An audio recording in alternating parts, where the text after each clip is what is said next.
মাঠের থেকে শশা চুরি করতে গিয়ে কি হলো আমাদের সাথে জানি না। আবার তাহলে শুরু থেকে বলি।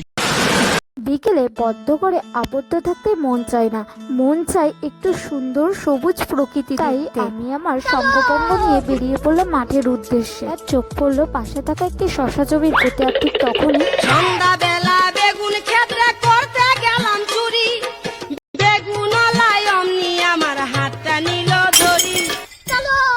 সামনে একটু এগিয়ে যেতেই চোখে পড়লো ড্রাগন গাছ। এগুলো সবে মাত্র ফুল থেকে ফল হয়েছে। আমরা না ছিঁড়ে সামনে একটু এগিয়ে যেতেই দেখলাম কারা যেন লম্বা লম্বা বাঁশ লাগিয়ে রেখেছে চোরকে মারবে বলে। হঠাৎই নিজের ভুল স্বীকার করে নেয়। তারপর আমরা গুটি গুটি পায়ে বাড়ি যেতে থাকি। তোমাদের কাদের কাদের এরকম সবুজ ঘেরা প্রকৃতি দেখতে ভালো লাগে?